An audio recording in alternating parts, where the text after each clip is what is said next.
Welcome to the Indie Film Hustle Podcast, episode number 344.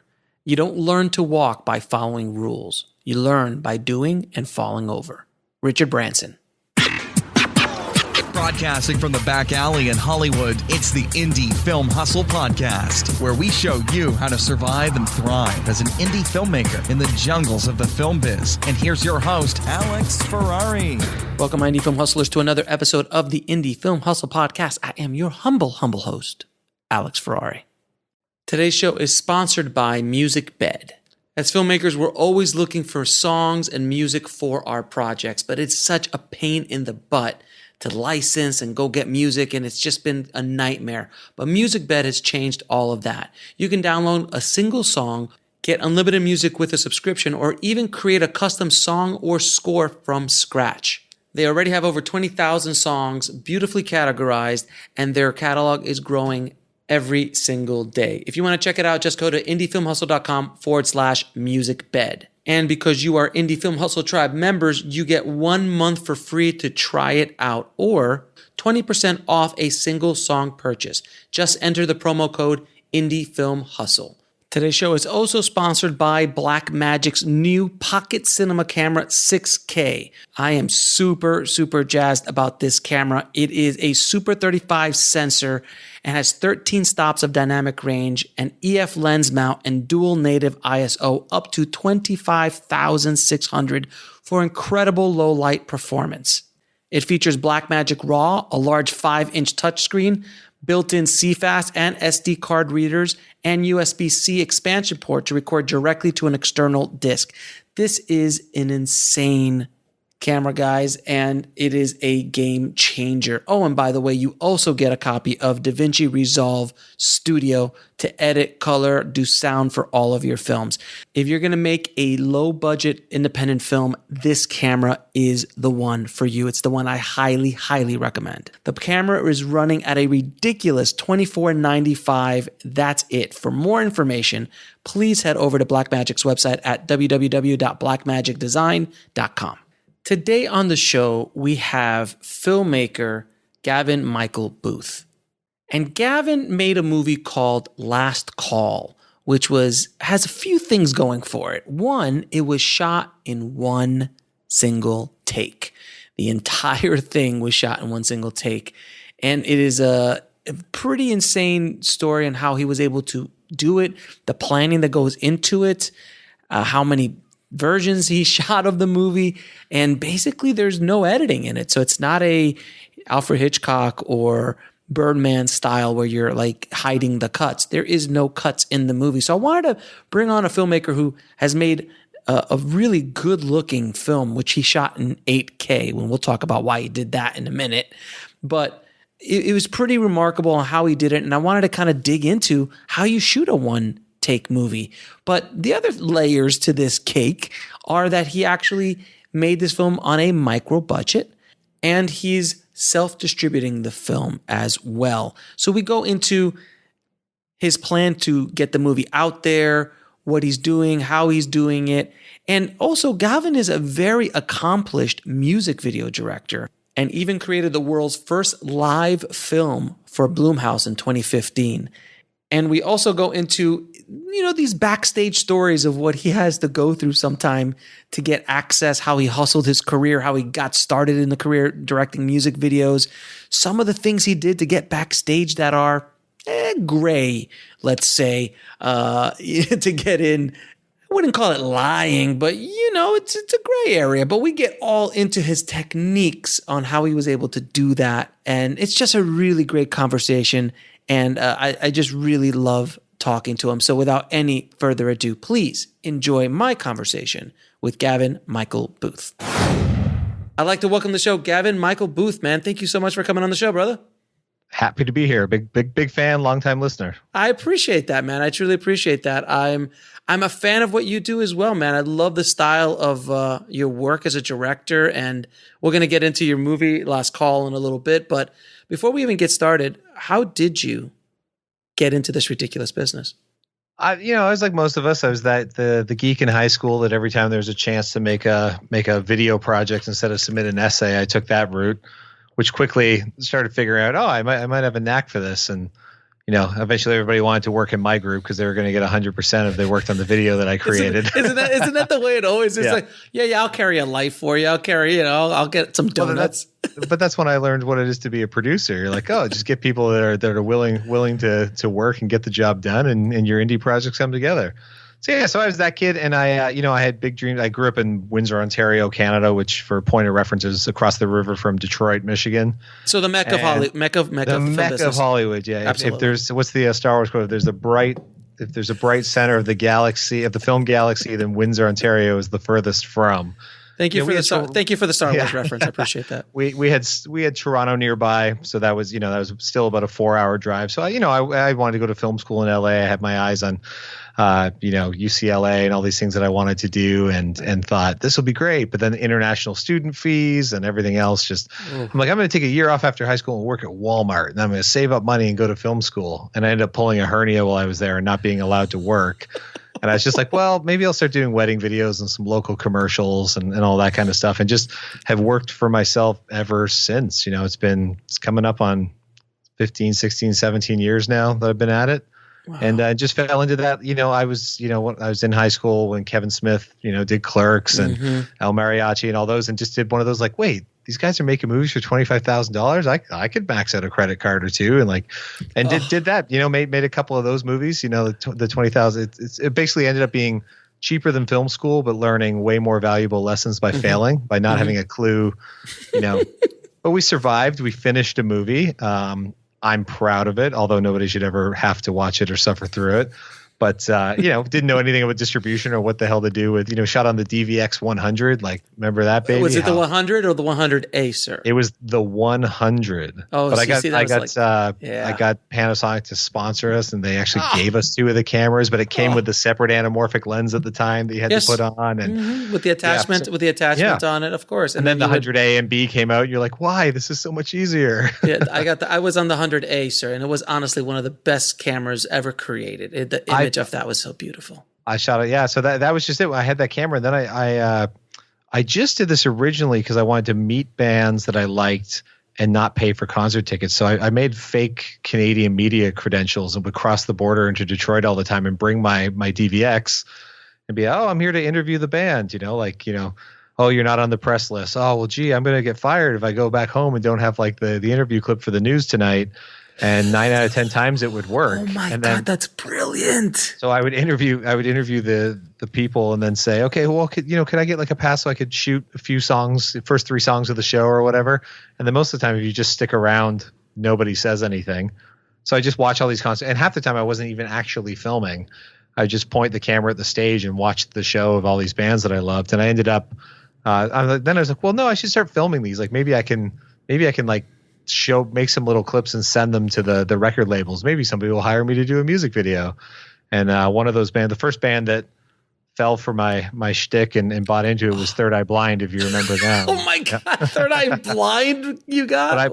But I've worked with them every day to this day. Like, where they have a new album coming out, they're touring, they're playing the Greek Theater soon here in LA, and I'm gonna be there shooting some stuff for them. And it's led to all kinds. The first time I ever came to LA was because Steven from Third Eye Blind was producing a record out here and brought me out to do the DVD that came with the album. So yeah, it was like the best thing I ever did for my career was sneak into something and just act like I was supposed to be there, I did a whole episode on Fake It Till You Make It, and I've heard of a lot of stories, my friend. That's a new one for me.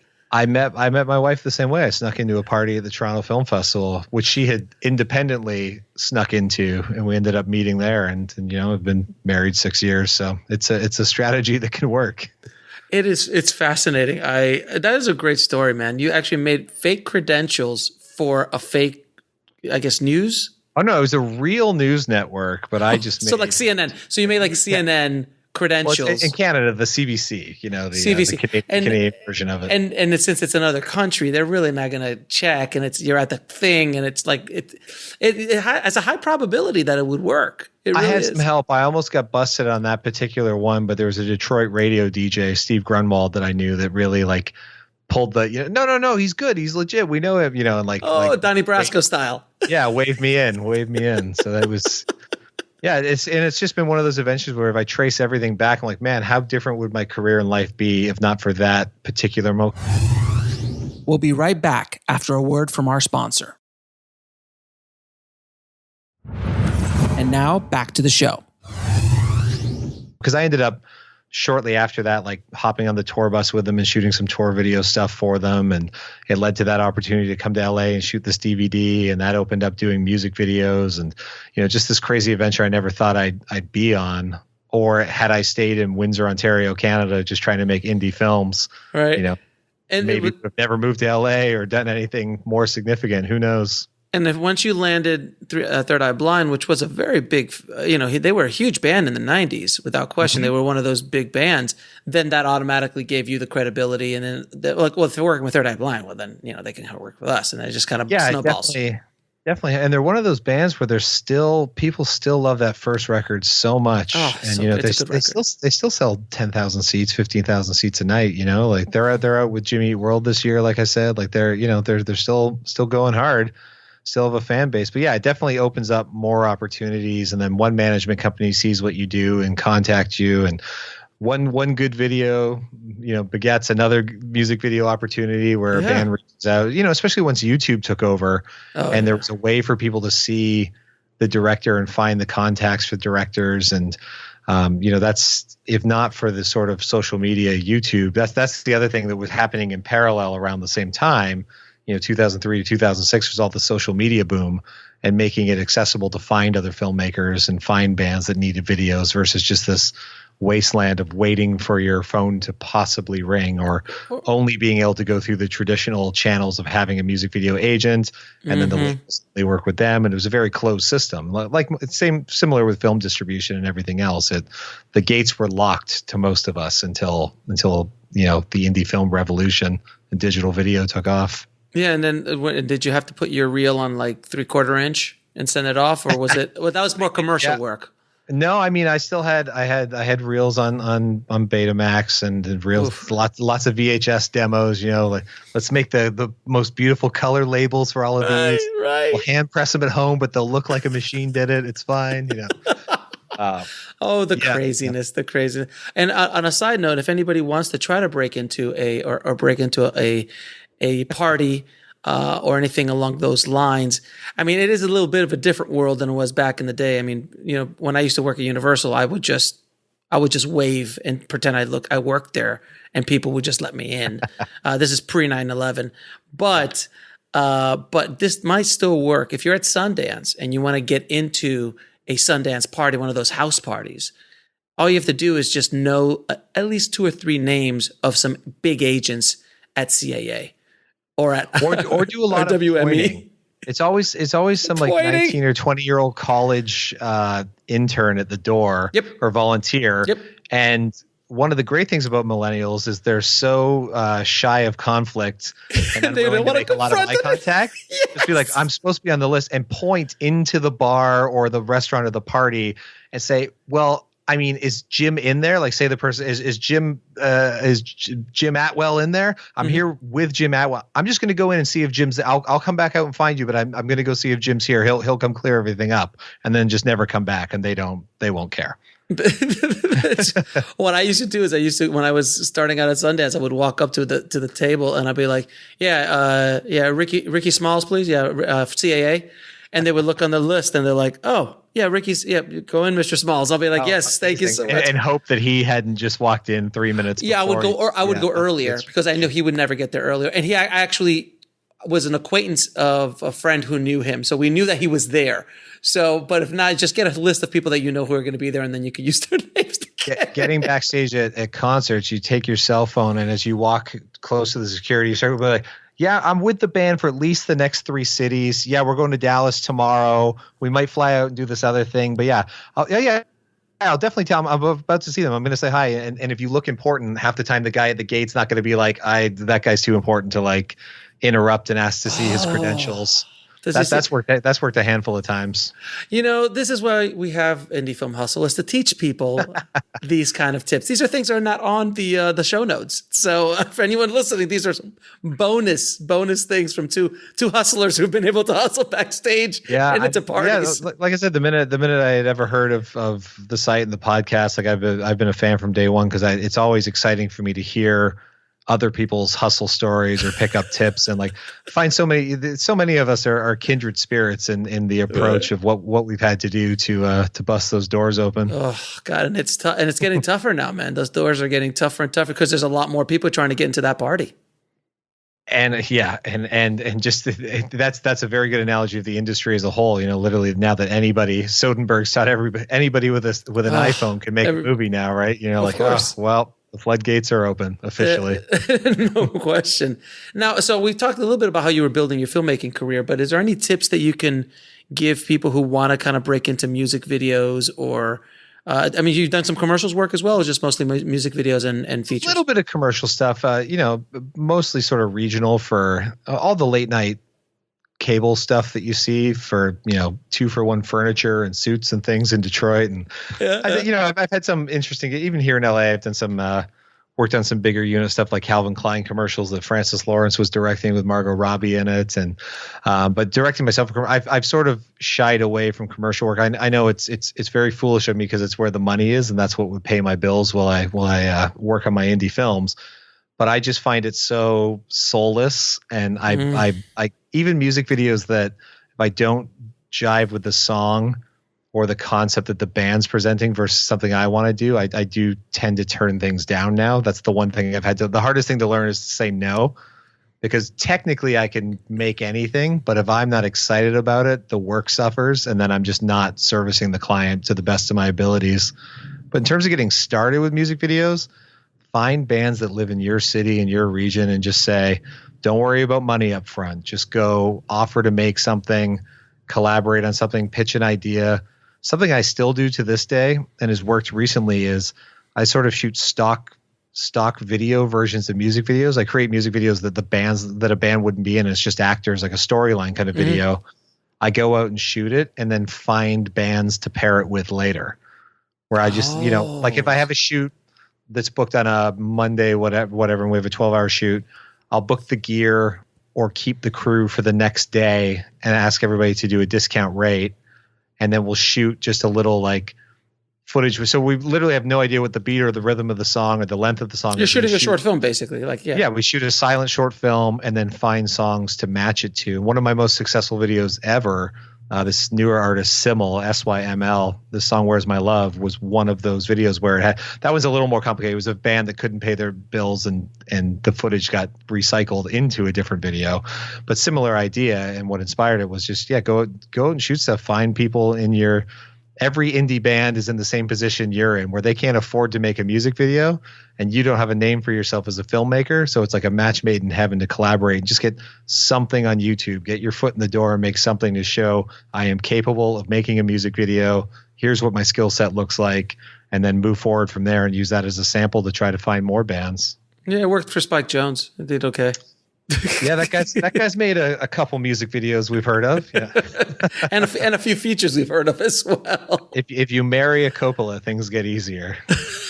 Things get a lot easier when that happens. And then also the music video business in general has changed so much with the budgets, because I'm sure when the budgets you started off with are not the budgets that you're being offered now a lot of times. Yeah, I just think now I often joke, be like, all right, well, for that budget, I can show up with my iPhone and I'll just spin in 360 while you guys play for 3 minutes, and then we'll call it a day, because that's about all you can afford. No, it is what I probably shouldn't still do music videos, because it's so low pay, and you have to, all the crews working, the whole industry is just changing a little bit, where even commercials, as they go back to non-union and there's less national television campaigns because everything's going to internet ads, the whole industry is being hit with that. Film, as it gets cheaper to make films, well, that means that everything else is going to come down rate wise, unfortunately. But what I like about it is practicing new techniques, trying out different cameras, working with DPs or grips and editors that I haven't worked with before, because it's all practicing techniques for the next indie film. So when I want to knock out another, $25,000 feature, I know the people to call on, or the people that I've been able to give enough music video work to for 6 months in a row to then call in that favor. And also, as a filmmaker, music videos keep me active, because generally you get the gig, you shoot it, and it's released within 2 to 4 weeks of production. Whereas your indie film, you make it, and there's a real question of, will anyone ever see this? And is it going to be 5 years by the time it comes out to the public? We'll be right back after a word from our sponsor. And now back to the show. So music videos are the instant gratification that keep me excited about being a creator, versus the dread and self-doubt of living alone with your art until you find an audience. Fair enough. Now tell me about this very remarkable film you made called Last Call. Last Call, easiest pitch is, it's a film that we shot in real time. So it's a single take movie, true single take, no Birdman hidden edits, no Hitchcock's rope where film could only hold so many minutes per camera. Shot in a single take, but also it's in split screen. So what that means is that there's 2 camera crews that were filming simultaneously in 2 different parts of a city to make up the real time movie. Similar to how Mike Figgis did Time Code, which was the 4 cameras back in the day, but with 2. And the whole movie revolves around a man who's decided to end his life, who calls a suicide hotline, not to be talked out of it. He just doesn't want to die alone because he has no one else to call. And he figures the comfort of a stranger will be easier. But due to him already drinking and being sort of hopped up on pills, he misdials and ends up connecting with a random stranger who's the night janitor at a college. And when she realizes what he's up to, decides to try to stay on the phone and change the outcome of his destiny. So you're actually the actors actually had to act over the telephone for the full feature, and both camera crews, sound crews couldn't make a single mistake for the entire duration of the film. Well, so why one take, man? Like, why did you go down the road? I mean, obviously you're obsessed with them, but other than that. Yeah. I've done a handful of one-take music videos, and those are easy. I mean, they're always challenging, but at 3 or 4 minutes, it's a lot easier. I had a real-time film about a school shooting called 4 Shots in Development that we were actually in rehearsal at one point in time. We had Mel Gibson's company, Icon Pictures, was going to be our world distributor. We had $1 million budget. Everything was great and good to go. But due to real life shooting incidents, that always shied somebody away from saying, I don't know, we're going to get eaten alive when we put this film out. And fair enough, the politics of it weren't right. But ever since that movie not happening, I've been kind of obsessed with. So when David, my writing partner on this film, who's also the lead actor in it, produced the film with me, David Wilkins, he came to me and said, I have this idea about a guy calling a girl. Like, I feel like single take would keep it interesting, because it's this thing where she can't hang up the phone. Every word she says that he's either going to hang on or disconnect the phone call, that adds this level of tension that I think the single take approach would be interesting. And then I said, well, we'd have to do it split screen, because you'd want to see both sides of the phone call. You don't want to see just him or just her. And we just felt that, the nature of the story, because I feel like if you're going to do a single take movie, you have to have a reason behind it. It can't just be, look, we did this technical gimmick. It's Goodfellas. Yeah. It's the Goodfellas scene. Yeah. Yeah. You want to have a reason that it adds that tension or keeps the suspense. And we just felt that this was the one to do it on. And then to top it off, my composer, Adrian Ellis, said, you know what? It started as a joke. He said, I feel like I have to do the music live in a single take, because it's just anything I do won't be worthy of what you've accomplished. And I went, wow. That's exactly what you're going to do. And he said, we rented a theater back home in Windsor, Ontario, where I shot the movie. Actually, the theater was donated to us by the same college who let us take over their entire college to shoot the movie. Mm-hmm. And we brought in audiences of school kids as a field trip to kind of learn about film scoring, and they got to witness him score live to picture, and all the musicians play without missing a note, and that's the score that we have in the film. So everybody was really on board with every department was like, yeah, we're going to up our game and figure out how to make this happen. That's insane, dude. So I've always, because I've I've done some long takes in my day, but nothing even remotely close to this. And I've done the oneer, like a scene that you do in a oneer, which is great, and it's very economical. And if it's done right, Robert Zemeckis does them beautifully. Spielberg does them beautifully. It's an art. It really is an art. But when you consider doing a 90-minute, and what's the running time on this? Wait, it's shorter than that. We're 77 minutes. Yeah, fair enough. All right, so 77 is still. We were smart where we're like, one, we don't want to bore audiences with our indie movie. Most of my indie films have always been cut to 85 minutes or under because I just don't think there's ever a reason. Sure. Most movies in general are too long these days, in my opinion. Yeah. But we wanted to, but also we shot, Red sponsored the movie. And they let us take out 2 of their helium cameras. So we did shoot in 8K, so we had the best resolution, the best ability to reframe. So there's also a limit of how much space you can hold on their 1 terabyte cards. Right. So had we gone over, I think, 80 minutes or 79 minutes, we would have not got the film. We would have run out of space. All right. So first of all, what kind of prep do you need to make something like this work? Because you just said you have 2 film crews.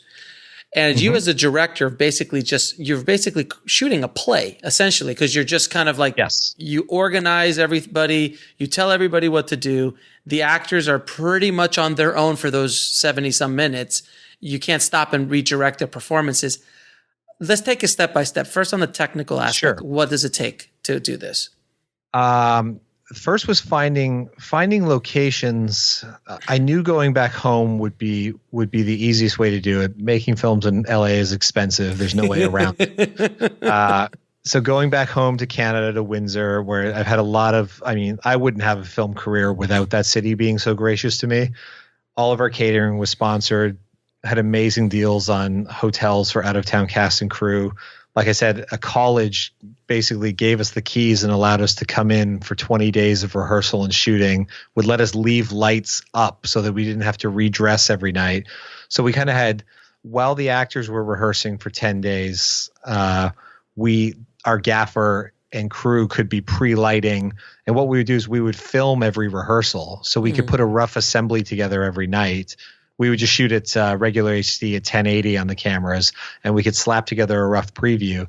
And then the team would watch it every night and make lighting adjustments, performance adjustments for the actors, sound adjustments, would have those 10 days of tech and performance rehearsal. And then we had 4 days to shoot the movie. So it was shot at night. So our goal was at, I think midnight was our start time. We would roll the whole thing, have lunch, roll the whole thing again. So our goal was to get 8 complete takes and then choose the one that was the film.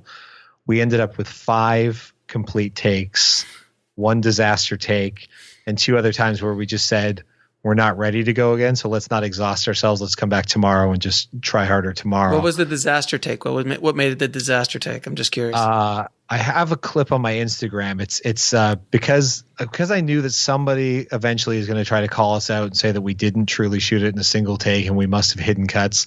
I had multiple GoPros rigged to each camera rig so that we could document the entire thing. And my camera assistant, who was running all the behind the scenes stuff, had rigged the GoPro just a little higher. I had an easy, so I camera operated one side of it. My DP Seth did the other, but we had easy rigs. But the clearance that I had leaving a bar at the beginning was like maybe an inch, and the GoPro was rigged slightly higher than that. So about 9 minutes into a take, I'm going to leave the bar, and the GoPro just catches it. So there's me screaming the F word as loud as I can that I put up on Instagram, because I just ultimately it becomes a very funny moment, Not at the moment, but afterwards. No. In the moment, it's like, yeah, because that just drains everyone's energy, and you're like, oh, we got to start over. And the reset process was still brutal, tedious. But what worked out in my home city is the college, the bar, and the apartment. Those are our 3 main sets. Were all within like a 2 or 3 city block radius of each other, so we could base camp at one location. Originally, we were going to use like an actual call center, but it was on the other side of the city. And if we were driving 15 miles between locations because what we would do for rehearsal is we would rehearse sort of the one character, the woman, the janitor, played by Sarah Booth. We would rehearse her side for 6 hours on a day, and then we would move over to the apartment and the bar and rehearse his side of the story. And we would do that back and forth until we kind of had it down pat. And then we would actually split off into the two crews and start figuring out how long it was going to take. And we just, we're working on a very small self-financed indie budget. So we those were the days we had. There was no way to add an extra day if we needed it. We had to get it in those 14 days. But sometimes just setting those restrictions, most one-take music videos I have, it's like show up that morning, figure it out, and we have to have it shot by the end of a 12-hour day.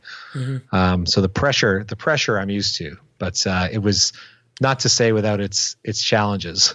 So it was just a constant. It was just rehearsing, which is you just beating it down until you finally felt in a place that you were comfortable enough to let go. We'll be right back after a word from our sponsor. And now back to the show.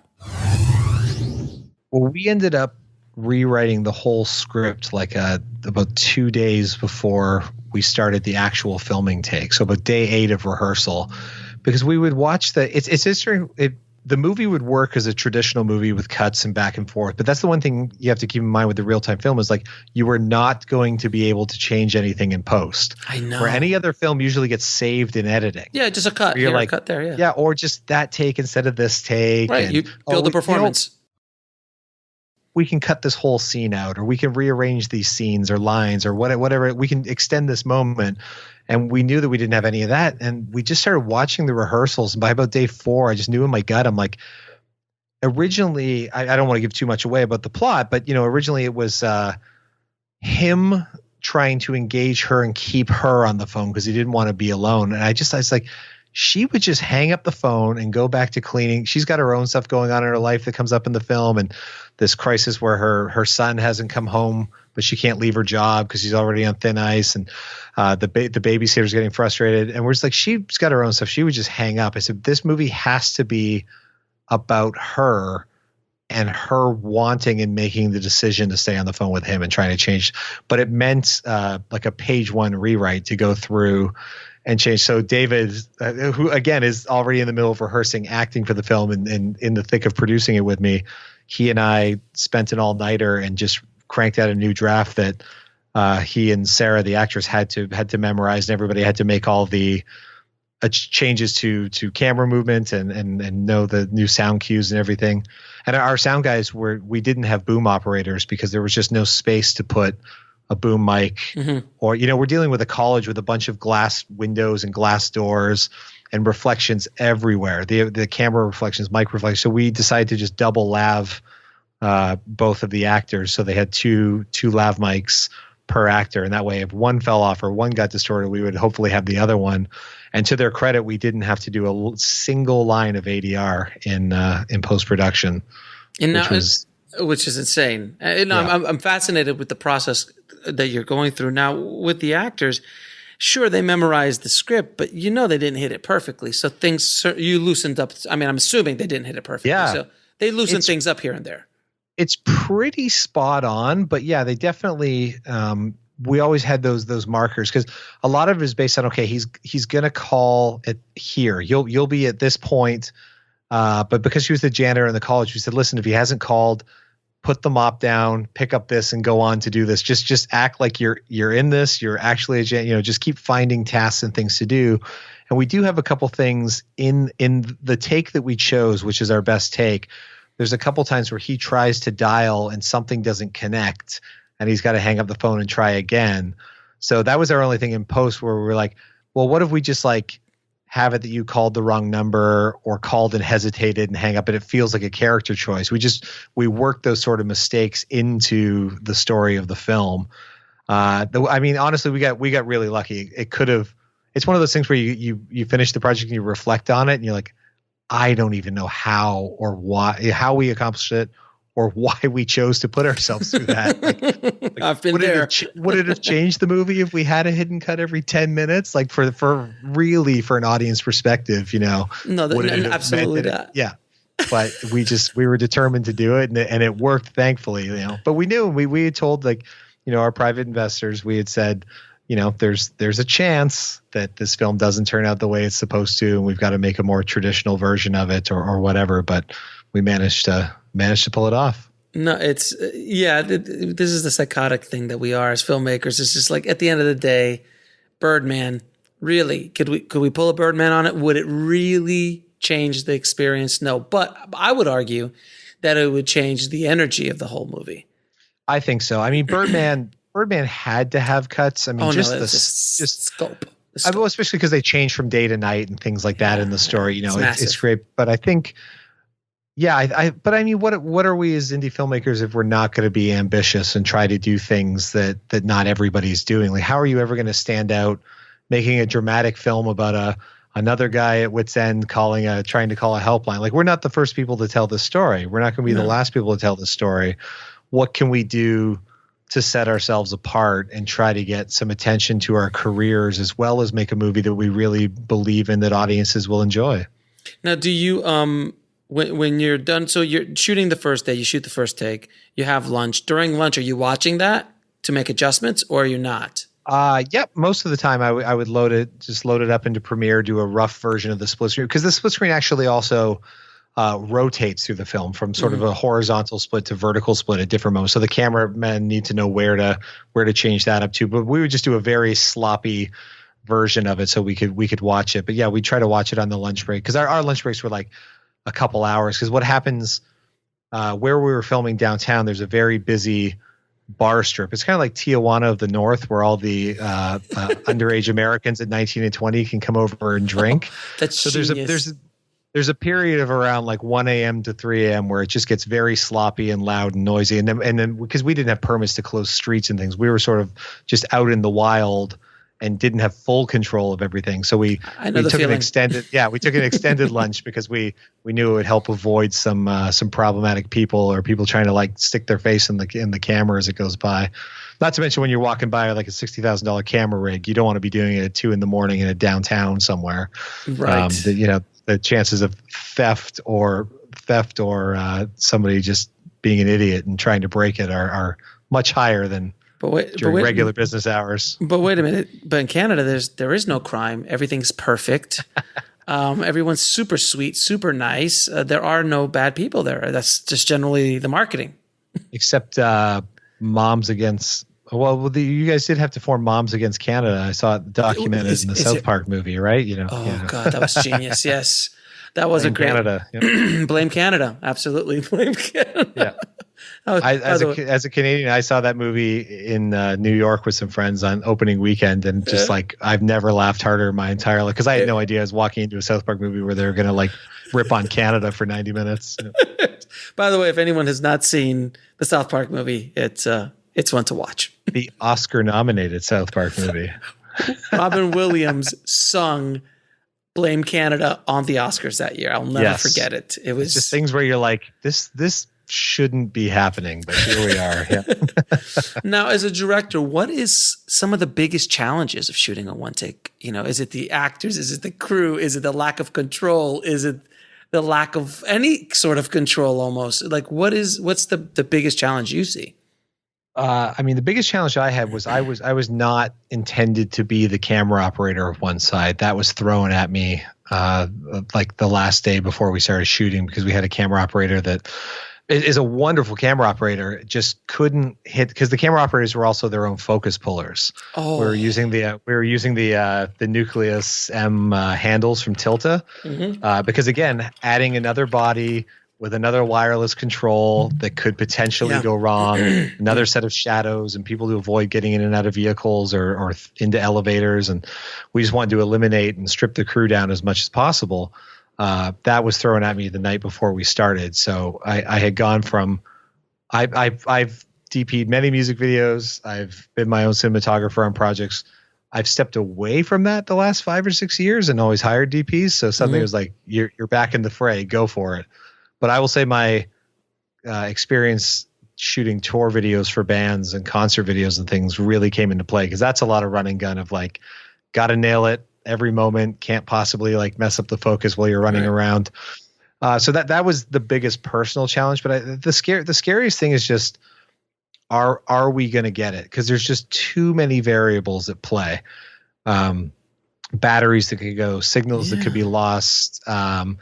the tripping downstairs. And I thought the biggest thing would be technical. I was not concerned about the actors. David, who stars in it and wrote it, David comes from like a comedy background, but he was really looking to do something more dramatic. And at first it's kind of like, I had like, can he do it? Is he going to be able to stretch himself that far? He's the guy that won the Doritos Super Bowl commercial for the funny commercial, the Time Machine Doritos commercial. That's where where I recognized them from. Because it's 4 years later and it plays on TV every single day. Like it's Doritos' most popular commercial still. It's great. It's a great commercial. It's a great commercial. But that was, and then we were going to cast a different. We had access to like legit current TV star that was really interested in doing the project. We'll be right back after a word from our sponsor. And now back to the show. But as we were researching the technical aspects of the film, we kept having to, okay, we're going to push back a month. We're going to push back a month until we have it right. And she ended up going back to her NBC show and wasn't able to do the project anymore. So we approached Sarah Booth, who's my wife, and I thought, well, if I know anybody that can do theater, I had seen her in a production of Blackbird that she did in Toronto in 2012. More like 2015. Blackbird is a one-act play. It's rapid fire dialogue for 2 hours and very intense. The story is dark and intense. And it's just two actors on stage, no scene breaks, no act breaks, nothing, just start to finish. I thought, well, she can do this. I know that I can trust her. So that was the biggest thing for me. Once I trusted both actors and saw a couple of rehearsals and knew that they were good to go, I knew we could make all the technical come together and work. That's always the challenge of like hiding every light cable, hiding every reflector, masking every door that's got at the college, every door that's got a furnace behind it or something that's causing all the sound issues, making sure the AC unit is turned off in every single classroom that we're going to wander in and out of. And the technical side of it was the bigger challenge for me. How about the actors? I'll have a different story. Yeah. But how about the timing? Because you didn't just shoot one take movie. You shot two one take movies, basically. Because one take is like if you're just using one camera and just following people around, that's a different conversation. But you had to coordinate basically two complete movies. Like Figgis's movie, they had to do four. It works. I mean, and their movie's interesting because time. I'm obsessed with time code, but it was largely improv. Yeah. And they got to do 16 full run throughs of it over 16 days. So they were able to sort of develop, and it was a little looser. That the thing that was coordinated was, if you remember, it's on a day that there's a couple earthquakes in Los Angeles. Right. So the camera operators all had to know it exactly in sync when to shake the camera, and everybody do the Star Trek thing where they bounce around and pretend. It was basically a time, but that's just like a timing cue that you could do. So is that kind of what you did? Yeah. Well, I mean, the advantage we have is that they are largely on the phone for the majority of the movie. Mm-hmm. So once they call and start their conversation together, everyone's locked into sort of the same schedule or time frame. It's when they hang up or disconnect or have moments that they're not together on the phone that were sort of the wild card moments. Or for David's character, Scott starts in a bar and leaves and walks to his apartment building and gets in the lobby in the elevator, and we had no idea what that was going to take every night. Was that going to be a 2-minute walk? Was it going to hit red lights and have to wait to cross the street? Was it going to be 4 minutes? Was the elevator going to arrive as soon as he pushed the button? Were we going to wait in the lobby for a minute? Just all those variables we didn't know. So some of it was just a bit of a, hold your breath and hope for the best on each take. And people could argue that, shooting a one-take movie is a lot cheaper than shooting a traditional movie. I mean, it's just one take. It's 90 minutes. That's all it is. That's really, no? So can you talk a little bit about that myth? Sure. or confirm that, or if there's a happy medium between the myth and the truth? Works. I hear that conversation a lot with music video. Well, we'll do a one-take thing. Like that's easier. I'm like, well, you end up spending, if you have a 12-hour shoot day on average for a music video, if you're doing a one-take video, you're probably going to spend 11 hours rehearsing and trying to get everything ready, and then 1 hour. So you're still there with the same amount of crew, the same amount of gear, the same amount of time. Like we essentially had a 14-day production. which is almost a little luxurious for independent film, where most people try to get it in 10, 11, or 12 days. I admire those people. I'm the guy that, like, I've been very fortunate that even in the indie world, I've had 20 or 21 days to shoot features. The madness.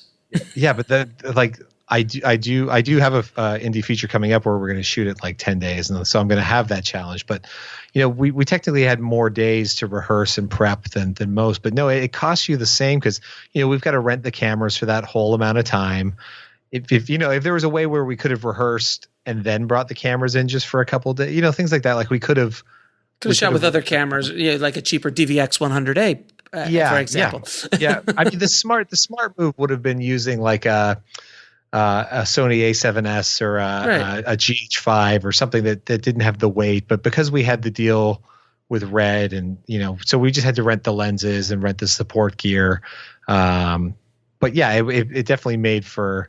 But if we had to rent all of that stuff like any traditional indie filmmaker would do, it would have cost the same to shoot a 14-day movie shot traditionally, or a one-take movie where even if we'd only shot for 1 day and rehearsed for 13, it would have cost the same.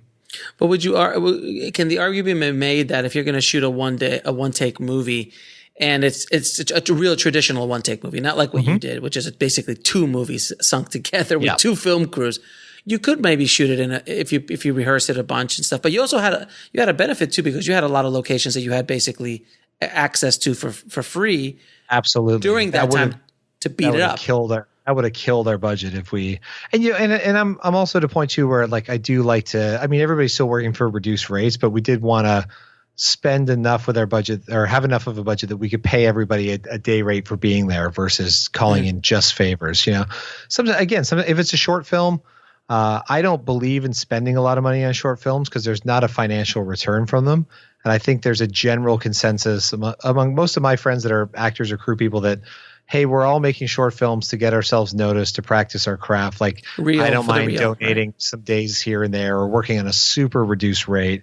But when it comes to a feature where, ultimately the producers are aiming at selling it and making some money off of it, well, then they should pay everybody up front. That, like, of course we offer everybody a back end percentage deal. There's always that lottery ticket that, it really is a lottery ticket. Like, every once in a while it's going to pay off. Paranormal Activity guys made a bundle. Yeah, exactly. I know. I worked on a project with the Blumhouse guys. I'm just always like, man, some of these movies the back ends must just be bonkers, Right. Because they got a great cast, but they actually do all make obscene amounts of money.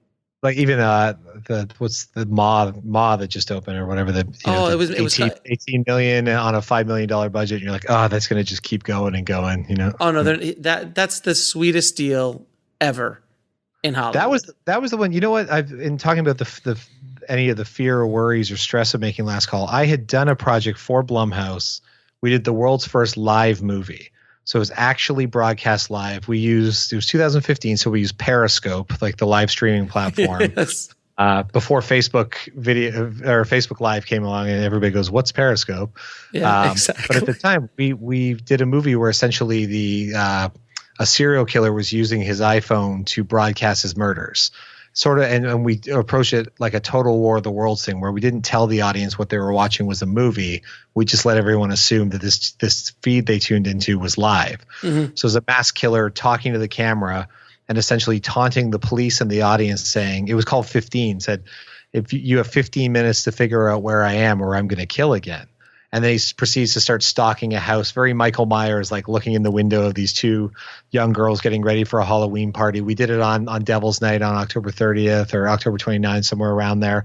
And everybody, our actor was the camera operator that could read all of the comments coming in real time, and then also interact with the audience. So if like some username was like Superman 325 says, "Oh, this is fake," he could go, "Oh yeah, Superman 325, I'll come kill your family next." And it's like, what? This isn't rehearsed. This is happening live. How did it do? We had a lot of viewers and got a lot of attention from it. It was really fun to have Blumhouse's trust to create that project under their branding, because I knew I could do it and get a couple thousand people to watch through my own like Facebook and Twitter and Periscope. But I'm like, man, they're the kings of found footage and all these low budget. I'm like, if I can get them on board, and then and not only just having them on board to have their audience, it was beneficial because they're also great at developing horror stories and having their insight and ways to do it and access to casts and other things. But that was the scariest moment of my life because we would rehearse it on sort of like a closed Periscope feed where you can invite just the 10 people that are the department heads to watch. And there was a 3 to 6 second delay. So if the actor said something, 6 seconds later, it showed up in the feed. Mm-hmm. Well, when we broadcast live and tens of thousands of people or whatever start tuning in, or thousands of people start tuning in, the delay went to a minute and a half or somewhere. But there were a lot of things that we had planned on where, okay, I bang on the window here. This actor knows to leave this room and start their part of the story. This audio cue, I've got a sound effects thing and a PA system in the neighboring yard with police sirens and other things. But all of a sudden, nobody knew when the cues were supposed to happen. We'll be right back after a word from our sponsor. And now back to the show. Because we're watching the actor enter the house, and then on our Periscope feed, a minute and a half later, it's showing up. So everything, I was suddenly like crawling, like army style, like having to squat and crawl around front yards and like, crawl into the house where the set is and try to like give new cues and keep it all going while it's happening live, where there was no way to stop, restart. And then I always joke, the scariest thing is trusting an AT&T phone signal in LA to not, it was only a 25 minute project. It was a short film. But trusting any phone call in LA to last more than 3 minutes is a real leap of faith. Yeah. It seems like you've carved out a little niche for yourself as a director, as a psychotic who likes to do these kind of one take. I do like traditional film too, but I mean, this is for me, it's always the fun stuff of what can we do that we haven't done before. So everyone's really on their toes all the time and trying to anything you have to invent or create new ways to figure out how to do it. That's the stuff that generally excites me the most. Do you see yourself in 30 years sitting on a set when you're 60 going, all right, we're going to do this one take hologram shot. All right, let's do this. And we're going to do it for only 4 hours this time. Directing hologram actors. It's gonna happen. We're so close to that with like motion capture and bringing actors. We're going to the holodeck from the dead. We're going to the holodeck. That's the end game. Is the holodeck. I mean, they technically have that, right? You see like the previs or things of like Gareth Edwards on Rogue One, for example, and he's like, okay, I'll move this virtual camera here, but near real time and almost finished render, he can see what's happening. But until you can physically walk into a room like on Star Trek and live and breathe, and even to a certain extent, even eventually touch. I don't know how that technology will work. Yeah, but interact with that environment that you're. Have you been to the VR experience of The Void? I've heard of it. As a Star Wars fan, my friend, you need to go. You get to be a stormtrooper, and it's a physical space that you walk through. So there are walls and levers that you pull that must just be like a piece of wood, but it is like fully rendered in CG as you walk around, and you go to like Darth Vader's planet Mustafar, and they've got the heat cranked through heat lamps and the smell of like burning paper in the air, so it feels like the molten lava is burning and bubbling all around you. And I'm sorry, it's called The Void, sir? It's the Void. Yeah, it's the Glendale Galleria, and they have a Ghostbusters one and a Wreck-It Ralph one. But any day you want to do that, I'll meet you there. I'm always going to go back and do that experience. It was the next level where I went, oh, this is where VR and video games are going. And let's say figure out how to make a home version of this. It's smell-o-vision. Then we're only one step away. Then we're one step away from the holodeck. The holodeck with smell-o-vision. Got it. It's going to be Apple's going to invent contact lenses, right? Like the true iPhone, and then the true iPhone. Yeah, and then everything will be and then we'll have to all figure out new ways to make. I don't know if you've done any virtual reality filmmaking yet. I'm just starting to dabble in it, but it's a whole other world where I don't really feel like anyone's truly figured out how to do narrative stuff with it and really make it exciting. Was it Justin Lin that did that, or it was I forgot the director who did that short film. We've had a couple of people. Didn't VR. Rodriguez do one? Not a VR. He did.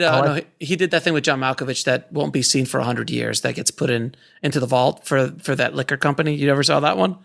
He shot an entire short film for a liquor company. He was hired to do it, and it stars John Malkovich and a few other people. And it's locked away in a vault, and it will be released in a time capsule in 100 years. and it was a sci-fi short, and it was paid for by the liquor company. So it was like some sort of tequila or something like that. And then 100 years seems a little like nobody's going to remember this happened. Yeah. Someone's going to find that and they're going to go, what? Who's this John What Malkovich? is this? Oh, you mean that company that went bankrupt in 2021? Exactly. I hope it gets like smart marketing. I hope it gets released before then. Now, as far as smart marketing and distribution, how are you guys getting this out there? Is it out there already? What's the plan? It's on the festival circuit right now. I mean, obviously this podcast will air later, but we're about to come up to our Dances with Films premiere here in LA at the Chinese Theater. Nice. We actually weren't going to. So here's our strategy. I, like many of us, have been through the ringer where you sell your film to a big company. No. And my film, The Scarehouse, played all over the globe. It played theatrically in Asia and the Philippines, and it's on VOD everywhere. It's on Blu-ray all over the place. It's here. You can watch it on Showtime. Long story short. But one question I have to ask you: how do you enjoy your golden toilet that you go to the bathroom on every day? Obviously, buckets of money came in from this deal. It has to make sense, no? Well, it's amazing, right? Because we went and then made Last Call next, and people go, he must be hiding all that money. How is he making another film? It's that deal where as the producer you have to deal with everybody's assumption, disappointment, and wrongful expectations, because we have not seen one single penny. Wow. Because we all know that system, the endless expenses, you didn't cap you didn't cap the expenses? When at the time when you made a film in Canada, we have wonderful grant systems, Telefilm Canada and tax credit systems, but at the time you had to have a distributor attached before you went to camera. That's one of the stipulations of who they give money to. But that gives the distribution companies the advantage of handing you a contract where it's like, you sign this or you don't get to make your movie. So and what was that distribution company? Yeah, we'll keep that quiet privately. Yeah. But I do give you credit. You shouted out a few independent distribution companies in the past. When I listened to one of your podcasts about distribution, and Michael Ingram at Parade Deck Films, he actually came in and helped us sell some of the territories and things that were not exploited, so that we could actually start to at least make back some of the investment money on the film. But long story short, we made Last Call for a micro budget with the goal of let's just make something small enough that we can own the IP forever and cut out the middleman. So I've actually launched my own distribution company called FU Entertainment, which stands for Filmmakers Unite. And if nobody else will support us, we'll stand together united and say FU to the industry. That's and I just fantastic. Figured, because we made it for such a low amount of money, we'll be able to get in the green rather quickly with a couple sales to places that I've had films placed in the past. Mm-hmm. And we weren't going to do a festival run at all, because we were like, that's not the goal. We don't, because you usually go to a festival to try to seek a traditional distribution company. And not to say that there aren't people in this new digital world figuring out ways to not rip off people like the old guard. I've had a few of them. People. Yeah. It's they exist. We just wanted to do something on our own. But then we had a festival in Wisconsin, the Beloit International Film Festival of all places, like, your film sounds really fascinating. Would you submit? And we're like, why not? I mean, and everyone's like, why aren't you doing Sundance for a premiere? It's like, well, because the realistic expectations of waiting an entire year and then getting a rejection letter doesn't sound very exciting to me. That's exactly what I did with On the Corner of Ego and Desire. I waited a year for Sundance because it was a movie about Sundance. And I would think, you think this is the best shot I'm going to get. Yep. And I got that rejection letter, and I did a whole episode called I Got Rejected from Sundance. That should be the poster. That should be the poster of the movie, the rejection letter. Yeah. It should be the official rejection by Sundance Film Festival. I should put that on the laurels with official rejection, Sundance Film Festival. It's funny that you say that. I have that currently. I mean, I'll call it up while we're talking. So yeah, so we got invited to this festival. We won a Best Feature award there. And then Dancing with Films, I'm an alum. I had a short film there last year. I've helped out on a few other films that have played there. And we just thought, well, I don't know, maybe we'll give it a festival, right? Because most people that saw the film suddenly went, you know what, this is a festival movie. This is the kind of thing that other filmmakers will love. And we're like, well, then that'll be great. So you know what you're very familiar with the festival circuit. When you do the festival circuit, you have to make postcards that you put out in the lobby, and everything's like trying to like just anything to get people interested in seeing your movie. If you're like me, you appreciate everyone's effort, but you look at that sea of postcards and you go, I don't care. Like, I don't know who this is. I don't know who these actors are. And if the art's not 1,000% captivating, it's going to be forgotten. So we thought we went with a little less traditional postcard this year that just says placeholder. Last call poster goes here, but we put fake laurels on there. So one of them is never submitted. Never submitted. Yes. Official rejection. That's true. That's actually true. Missed deadline for Sundance for this year. I'm stealing all of that. I'm sorry. I don't know. We'll be right back after a word from our sponsor. And now back to the show. I don't know if you'll get this one. Crying Monkey Award. Coveted Crying Monkey Award. It's from Tropic Thunder when they reference that. And one of the, this one's my favorite. I stole this from a friend. Everything looks official with laurels. And then this one, winner of the Beloit International Festival. This one's real. So we did that, but what we did on the back of the postcard, the idea was to, just do something enticing. But then on the back, we have this whole write-up that says, like, look, you're probably thinking filmmakers without a poster don't know what they're doing, but we can't explain our movie in a poster. This is what we did, a single take movie, yada, yada. And it goes all the way through and says, but I bet you're probably at least curious now. And like, it has the website. So that's actually quite brilliant. That's some of the best marketing I've seen for a film festival. I mean, it goes back to I'm a huge fan of Dan Mervish and the Slam Dance Festival. Of course. With his film Omaha, where he went, he did the sandwich board sign and went city to city and like just booked a theater and invited people in one at a time. And I'm a huge fan of doing whatever you can in the industry because it's not good enough to make a film that everybody likes. You have to make sure that it makes an impact somehow, or you get the word out there. And you see it all the time at festivals. Like, festivals are wonderful. I love festivals for meeting other filmmakers because you really do meet like your future collaborators, or you find that next person where you're like, oh man, I want to work with you. I want to direct something that you've written, or vice versa, whatever it is. That's always going to be a great thing about film festivals. But you also just see a lot of sadness and desperation, and people that, I feel blessed to have sort of a promotion marketing brain somewhere in me. Because a lot of people, if you're just the creative and can make a beautiful product, it's not enough anymore. Unless you have the money to pay someone else to do all that for you, you have to be inventive and find ways to get your film out there.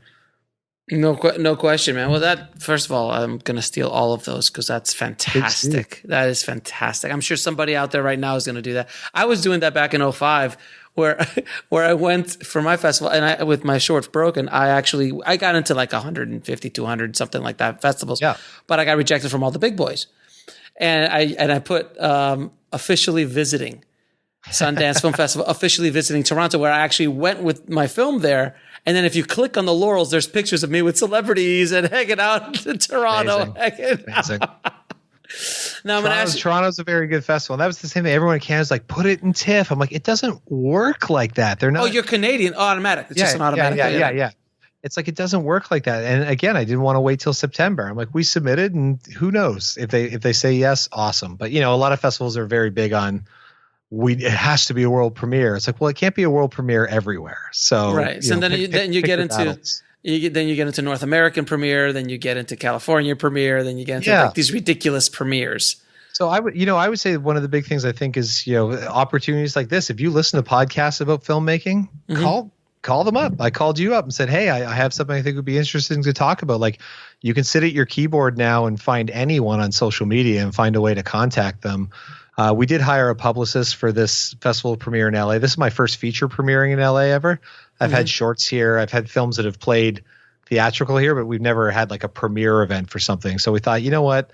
And my wife's in the film too, so her acting career is going great. I'm guest stars on television and things, but I really think more so than the movie itself, the acting performances in Last Call are phenomenal, because if you want to see people that like can't edit their performances or have any ADR. You know, they did a wonderful job. So we just thought, let's blend traditional and non-traditional. Like, let's get a publicist, and she's wonderful. But you know, let's not also just rely on that alone.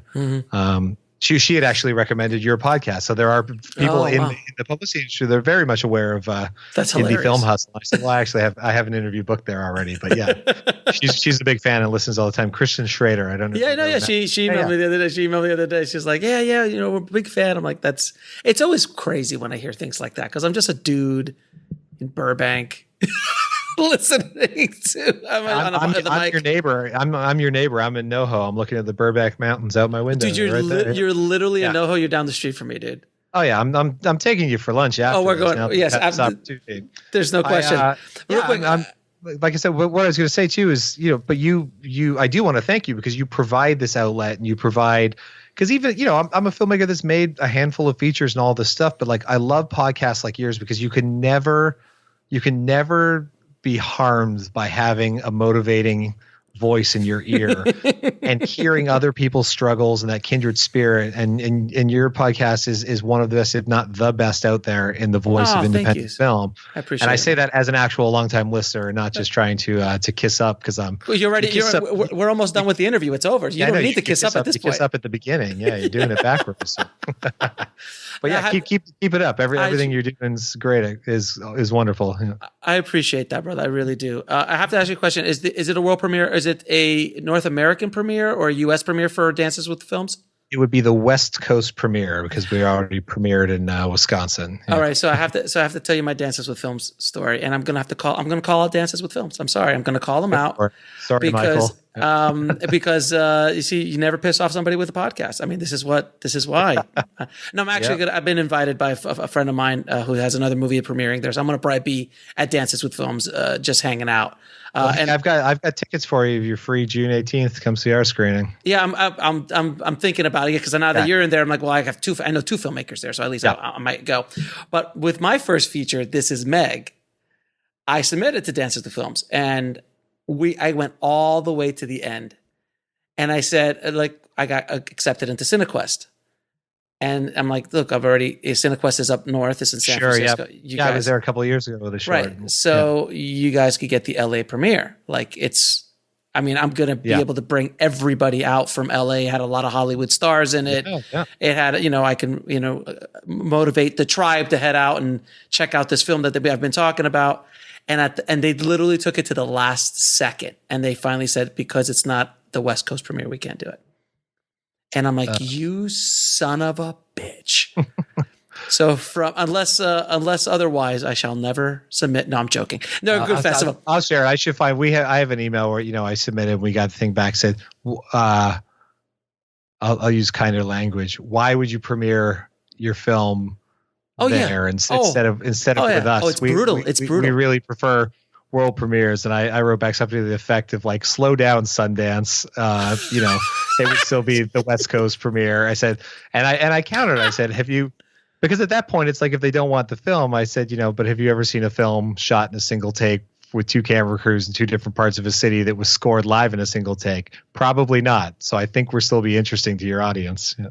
Yeah, and that's the kind of way you can only say that once you have a few pieces of shrapnel in you from your working in the business. So you learn it once you toughen up and don't fear the industry anymore. Think opportunities open up a lot more, because when we all live in fear of like, well, we have to be polite to everybody. No, this is my whole thing. When I could go on forever about film, because there are a lot of film festivals that like should not be film festivals, because they don't do anything to draw people out. You spend all that money to fly across the country and buy a new tie and rent an Airbnb. Can I call out a festival? I never call out festivals. I have to call out a festival, and this is the only festival I've ever done this with. I do it constantly. The LA Shorts Film Festival.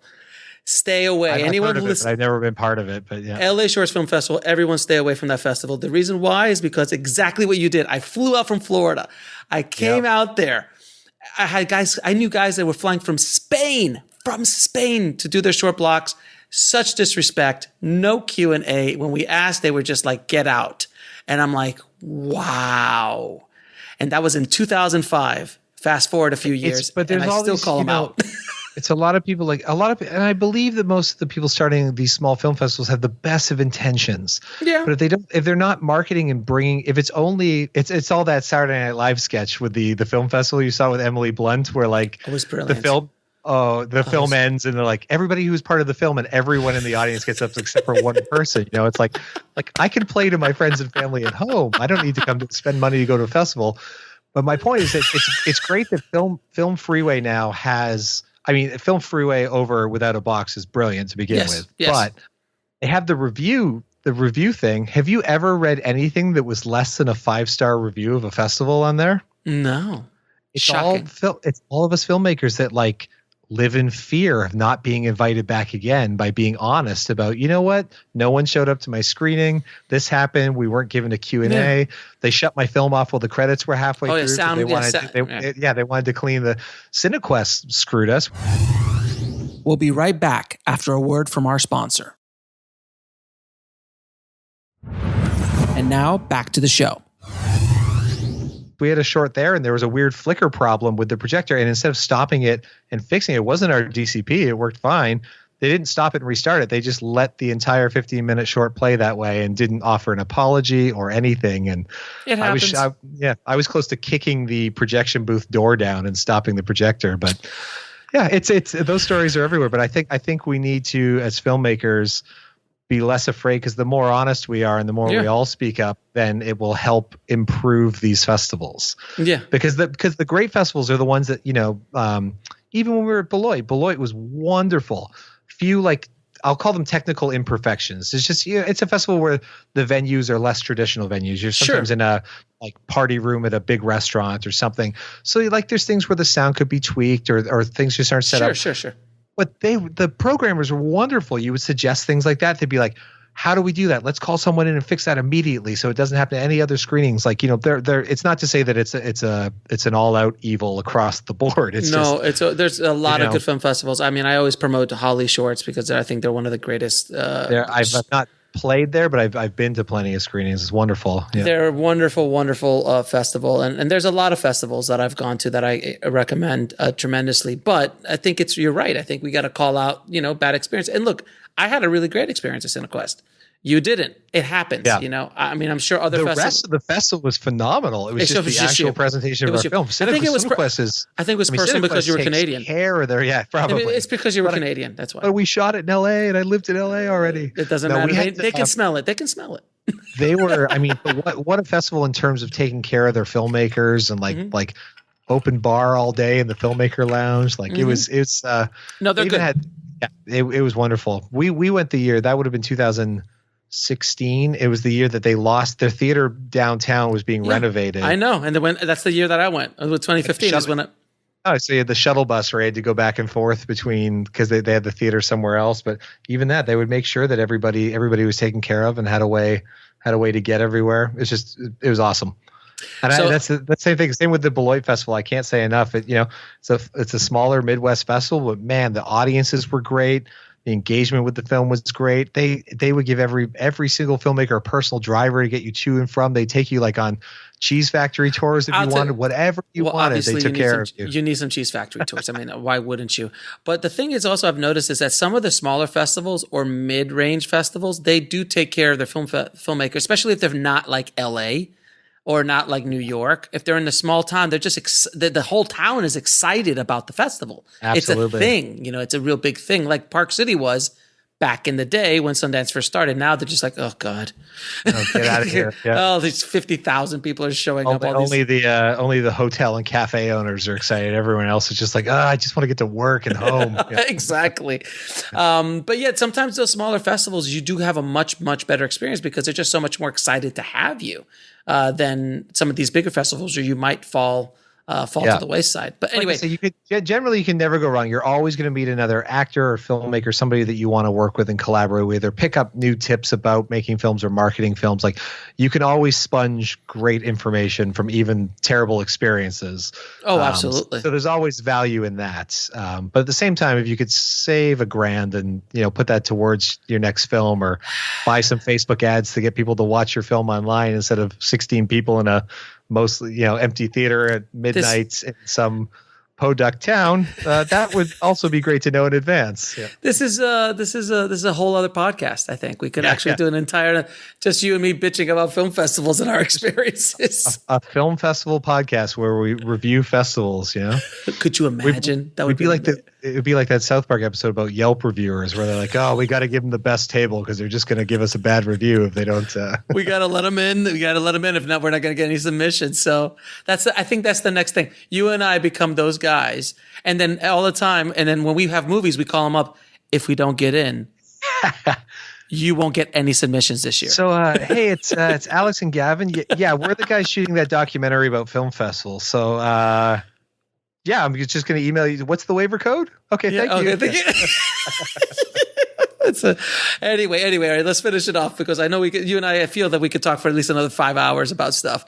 Yeah. All right, so these are the questions I ask all my guests, and you should know them. There might be a few new ones you haven't heard, but let's see. All right. What advice would you give a filmmaker wanting to break into the business today? Pick up whatever camera you have and go make your first short. Stop sitting on the couch saying, I got to wait till I can afford a red cam. Oh, I've got to learn more about lighting. Oh, I don't know any actors. Go find your local theater company. Go to the local college that has an acting problem. Do whatever it takes to get off your ass right now and make a film. Don't worry if it could be better. There's always the scenario it could be better. Just go make stuff. Put it on YouTube. Do whatever it takes to establish yourself and get in the game because all it's going to do is excite you to keep going. But if you don't ever get over that first hump, and social media exists. Go on Facebook. Every city has its own I need a producer kind of Facebook group where you can go in and you can be very honest and say, I don't have a budget. I'm looking for other people starting out. Let's get together and meet for coffee and figure out how to and go volunteer on other people's sets. If you expect people to volunteer on yours, just every person making films, go offer to do anything. Be the driver. Be the guy watching the gear in the truck. It doesn't have to be glamorous. Just go network because those people in your city, wherever you live, making content, they should be your inspiration and they will gladly repay a favor when you're ready to make your first project. Yeah, without question. Now, can you tell me what book had the biggest impact on your life or career? Oh, yes. I see many of them in the back. I see many of them. Of course, Story. Story pops right out, but that's always the one that's in everybody's shelf. It's how to make a movie for under $10,000 and not go to jail. Oh, what movie? I never heard of that book. Author is where is it? Brett Stern is the author. It was the first one that I read where it was it was very real advice. It wasn't just here's the technical way and here's how you break down a budget. There's a chapter in there okay, here's a recipe for stew that will feed people for 3 days and you can return into soup the next day instead of buying everyone Subway or burgers that's going to cost you this much money. Or now you're in the editing phase. This is where you hate everything. You hate yourself. You're not going to shower for days. Your girlfriend's probably going to leave you. It was just very real world advice about what to expect and emotionally anticipate making a film, but also how to practically do it and cut through all the fat. And you can make a movie for 10 grand if you want to. So that was one of the best. Yeah. I'm going to have Bruce on the show. Yeah. So is it Bruce or Brett Stern? Yeah. He, if he doesn't have an indie film podcast, he should, because he's one of those guys. And that book's been around for years. I read that probably 15 years ago. And then of course, Rebel Without a Crew. Yeah, of course. I actually read that and said, you can't make a movie as one person. So I went out, I took $7,000 and said, I'm going to go make a movie by myself as the only crew person. And I did it. I made a whole feature that way. I'm like, all right, he wasn't BSing. You can actually do it if you want to do it. Yeah. And it's funny, all those ones, I sort of, those are the books I always lend out and never come back kind of thing. Mm-hmm. When I moved to LA, I went down, Santa Monica has, I think it's just called Bookworm or Book. Mm-hmm. There's a great little used bookstore there.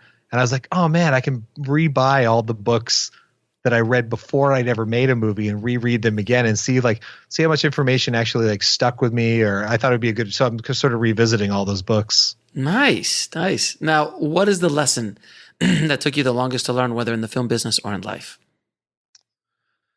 Oh boy. Let go of ego. And not worry about outside criticism or feedback, because you can't avoid it, and there's no reason to have an ego in this industry. This is my latest one is unless you have a name or something behind you where people will recognize your name, don't put a film by Gavin Booth on your poster. Know that it's not just me. I can guarantee it, but I laugh my ass off at festivals all day long when I look at posters and it's like a film by, and I loudly just point at it and go, who is that? Like, that is a credit reserved for people whose name have achieved greatness in terms of critical success or is a marketing tool and will actually help sell tickets. The ninth film by Quentin Tarantino, a Steven Spielberg film. That means something to selling tickets. John Anthony Stewart from Chicago's second film. It doesn't mean anything. So let the film and the film art and the story sell your film. And I was like that. I was like, oh, it's just what everybody does. You put your name on everything. You brand everything. And the same with music video directors. Stop putting your directed by credit at the beginning of the video. We'll be right back after a word from our sponsor. And now back to the show. Like it's all part of the social media things that the Instagram age of just self-importance that I just let go of your ego, make the work, be proud of what you made, regardless if nobody else is proud of it. Fair enough. Now, what is the biggest fear you ever had to overcome for making your films?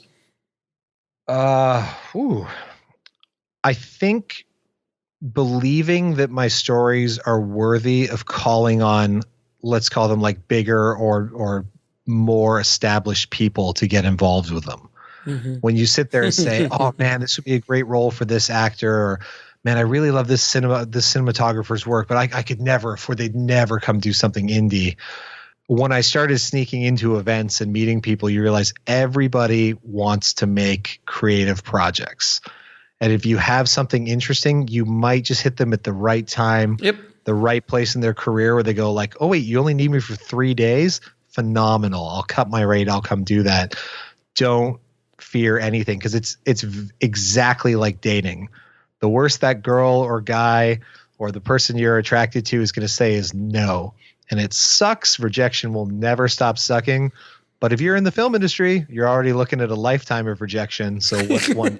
just go for it and ask. Like, believe that your script is good enough, or believe that this little thing that if you believe in it that hard, other people will as well. So I had to get over that fear of like, oh, I could never get an agent in LA. Like I'm not there yet. Or like, I don't know if I should call Blumhouse about this live film. It's such a tiny little weird project, and nobody's ever made a live film before. If I had lived with that, if I had not gotten over my fear, and I still have those fears, of course. Self-doubt and fear are riddled through every filmmaker. It's prerequisite. It's a prerequisite. I don't care how big your ascot is and your sunglasses. You're riddled with fear and fear of rejection. I don't have my ascot with me today, sir. Not you. Not today, sir. Not today, sir. But short aside, my wife's grandmother, when I first met her, said, "Oh, you're a director? Does that mean you have to wear one of those neck scarves when you're on TV giving interviews?" And I spit my drink out of the restaurant and died laughing, because I was just like, oh, she's so correct. She's so correct. Oh no, that's better than what my mother-in-law said when I first met her, when she first heard that I was in the film business. Like, they're all on drugs. No. They're all on drugs. Drugs. They're all on drugs. They sleep around. I'm like, I'm not like a soap opera star like in South America. Like, you gotta get really famous before people start offering you like free drugs and stuff. I mean, if you can't afford to make an indie film, you can't afford a cocaine habit. That's a pretty easy accounting summary. I've never been offered cocaine, not yet. I haven't gotten to that level yet until I get offered. I have through the music industry. I'm imagining, of course, you're in the music times. But yeah, it's a lifestyle that costs a lot more than trying to be an indie filmmaker. So several thousand times I've been offered. Yeah, you should just sniffle a lot around her, and they'll be fine. It'll be. Oh, he's good. I'm good. I just had one. Yeah. So all right, 3 of your favorite films of all time. Original Star Wars, hands down. Of course. Run Lola Run. Because at the time, film. It was the most inventive film. It was still one of the most inventive films I've ever. Film. Love that movie. And then the movie that I've watched the most in my entire life, Stand By Me.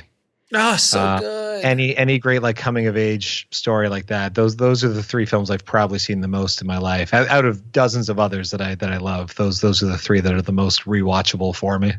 And where can people find you? You can find me. I deleted my Twitter. I got sick of politics and you couldn't avoid it. But you can find me Facebook. It's Gavin Michael Booth. I have a page that I don't really check, but if you ever want to reach out or collaborate, or I can share any advice or war stories, you can just find me on my personal page. Careful. Oh yeah. Oh, I love it. I'll chat anybody I can ever help out with. I'm sure you're inundated. You need a whole separate email channel just for the requests. Careful. I've had other guests say things like this, and they call me after like I had no idea what you were going to do to me, Alex. I'm like, hey. No, I'm ready for it. I'm ready. That's the thing. Like I might have made some films, but I want to meet all your other listeners and I want to collaborate with everybody in some way or shape or form. And then just gavinmichaelbooth.com. That's where you can find some of my past short films, trailers for anything, and a bunch of the music videos I've made. Oh man, this has been and Instagram, of course, at Gavin Michael Booth. Yeah. Man, awesome. Gavin, it has been an absolute pleasure talking to you, brother. It has been great. I feel like we're kindred spirits, and we're. Well, now that I know that we're neighbors, I'm going to take you for lunch and take you to the Void, so you can come be a stormtrooper with me. Yeah. Well, I mean, as you see my life-size Yoda in the background, I rolled that way. So absolutely. Unfortunately, it's an episode 1 Yoda, but I'll let that go. Hey, you know what? Listen, do you have a life-size Yoda in your room? No. No, you don't. This is a fair point. But I'll you know what I will have tomorrow? I will have tomorrow? A custom-made lightsaber from Galaxy's Edge. What? Okay, so now we're gonna have to throw our Star Wars what's on the table, and our manhoods are gonna have to be slapped on the table. Our Star Wars manhoods will have to be slapped on the table. I have back there, which not many people can see, but I have an autographed Star Wars lunchbox by George Lucas, who Amazing. I met in Toluca Lake when he had lunch with his daughter right next to my old offices. And it was during the time he was selling Disney. So it was before the Disney sale. Yeah. So that's why he was in town. Because I'm like, why is George Lucas in like Toluca Lake? Why is he here? Yeah. And then like a month later, Disney buys. I'm like, he was there for the meeting. So that's what I have in the background. That generally trumps a lot of. So you had a Star Wars lunchbox in your office, better than that. The story is this, and I swear this is the way it happened. You stole it from a child. No, obviously, but no. I ordered a Star Wars lunchbox from Amazon because I'd always wanted a Star Wars lunchbox that just put in my office. Yep. It arrived that morning, and I would have taken it home when I went to lunch, but it was there in the 3-hour window that George Lucas was and I had autograph pens because I had my clients' autograph posters and stuff for my walls and stuff. So I was just like, it was just literally, and he never autographs. So it was actually his daughter who said, "Dad, just sign it, it." And he was like, "All right." And I told him, "Make it out to me because I'm never selling this." That's amazing. That's great. But I would like a custom lightsaber. That would be kind of cool. I'll if they weren't $200 each, I'd grab one for you while I was there. Isn't it tough? Isn't it tougher like with the wife? Just as like, babe, I think I need a life size Yoda. We're pretty good because the amount of acting classes and things that she does to better her career. Then I go like I be like I kind of want to get the Criterion streaming channel. She's like, I'm like, it's $10 a month, and she's be like, I pay this much for acting class go do it. Like she's. Because I don't buy a lot of memorabilia anymore. When we moved from Canada here, we sort of I got out of the habits of collecting DVDs and Blu-rays. So I technically save us a fortune every year. I still subscribe to. She thinks I'm insane for still subscribing to Entertainment Weekly, but I try to remind her that when I was in high school, the internet didn't exist. And getting Entertainment Weekly, that was the Bible of what movies were coming out, what was happening, what people were doing. And there's that nostalgia in me. I like to read it every week when it comes, sit down and read it instead of reading it. I could read it on my iPad. I could get Apple News Plus, but some things are just, whatever you grew up with, you should have that love. I mean, sitting on my desk, I've got, Blockbuster, Please Be Kind. Oh, look at that! Just to remind me. Just to remind you of your roots, sir. Of your roots. Yes, yeah. I look at that every day while I edit. Yeah. Sir, it has been an absolute pleasure, brother. Thank you so much for coming on the show and dropping some knowledge bombs on how to shoot a one take two person movie. One take, split screen, double shot, something or other. It's a lot of work. Just everybody go see Last Call whenever you can find it in your area. Thanks again, brother. I appreciate it. Happy to be part of the tribe.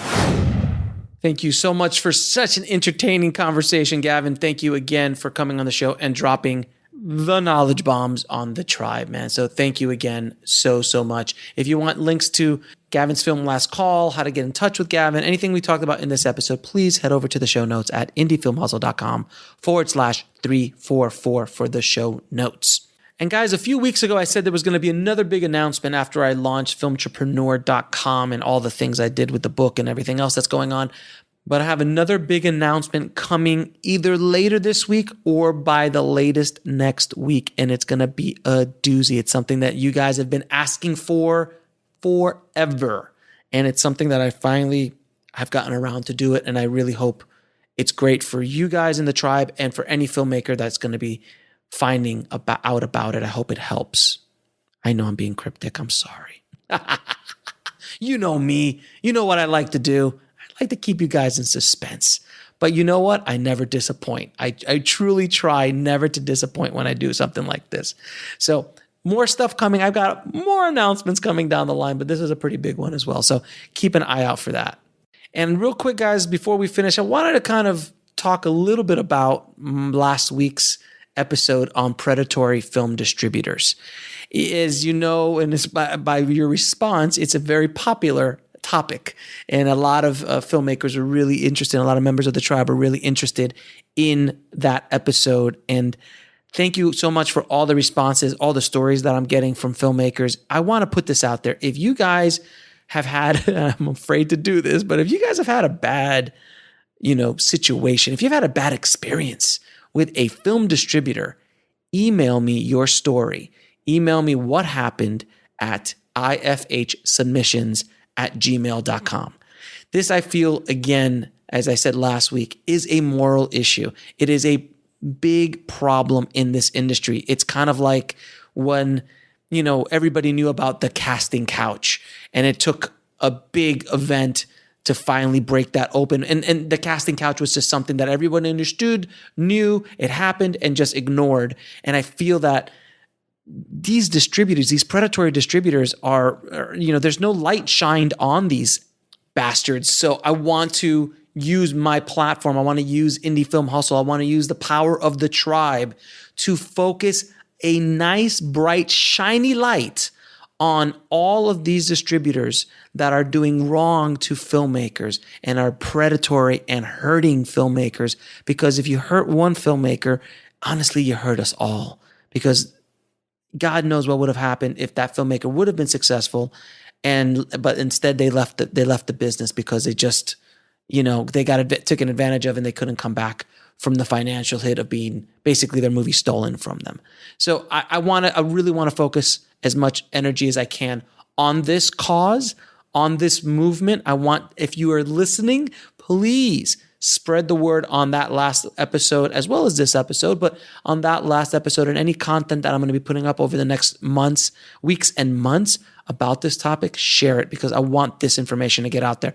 I want filmmakers to be prepared to deal with film distributors. And again, not all of them are bad, but you really need to protect yourselves because it is a brutal, brutal business. And it's something that's so, it's just like entrenched in the system, in the business, that everyone goes, oh, I got screwed by my distributor. Oh, I got screwed by my distributor. Oh, they stole money. Oh, they never paid me. Oh, they did this or did that. I've heard that story 1,000 times over the course of my career, and I'm tired of it. And I want to help. So again, if you have a story about a bad experience with a film distributor or that you signed a predatory film distribution contract, and it's just, you can't get a hold of them, they haven't paid you, blah, blah, blah. Whatever the story is, send it to me. I want to hear about it so I can better educate the tribe about these predatory film distributors, okay? Email me at ifhsubmissions@gmail.com. Thanks again for listening, guys. As always, keep that hustle going, keep that dream alive, and I'll talk to you soon. Thanks for listening to the Indie Film Hustle podcast at indiefilmhustle.com. That's INDIEFILMHUSTLE.com.